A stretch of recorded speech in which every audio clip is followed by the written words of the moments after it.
Hello. I'm going to work my way round to the State Department's initiative for International Pronoun Day in a minute. But what? You didn't know that there was an International Pronoun Day just a couple of weeks ago? Well, now you do. But first, I have to tell you about home heating and personal transport because Boris Johnson, who is at the moment sleeping at the COP26, has decided that the UK hasn't gone green enough. So what he wants to do is phase out gas boilers in British houses. Now, it's true. There may be any number of forward-thinking people who've been making household electricity by getting the kids to pedal a bicycle generator. But as for the rest of us, 22 million British families centrally heat their homes with gas. That's pretty damn near everyone. In addition to that, Boris has decided that we won't have combustion engine cars by 2030. That's just another 9 years. Well, actually, more like 8 years.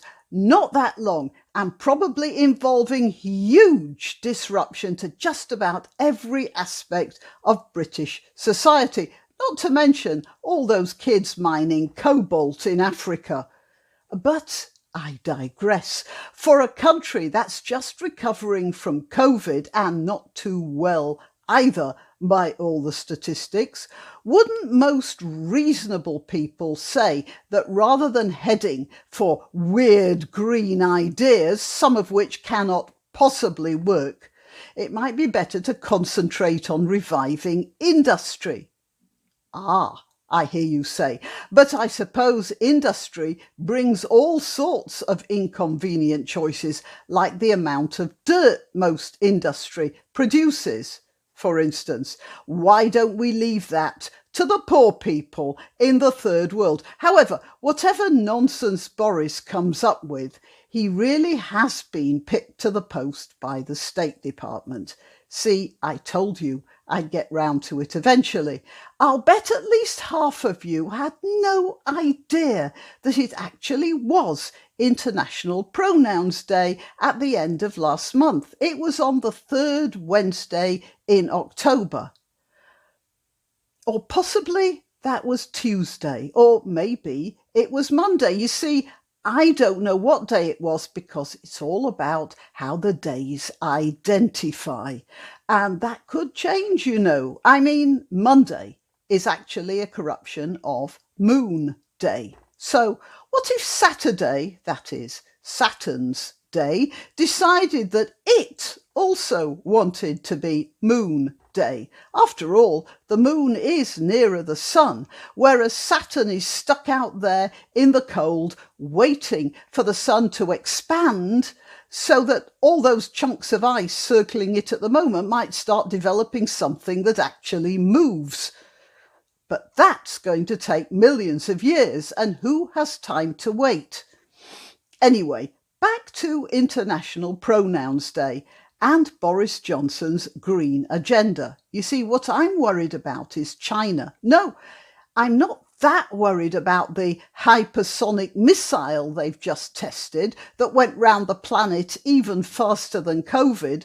After all, Boris is far more concerned about our gas boilers than about a missile exploding overhead before we even realise it's there, while the State Department apparently isn't that bothered either and is far more worried about dangerous pronouns than super-fast nuclear devices. So, if neither of those guys is worried, why should I be? No, what I'm really worried about is this.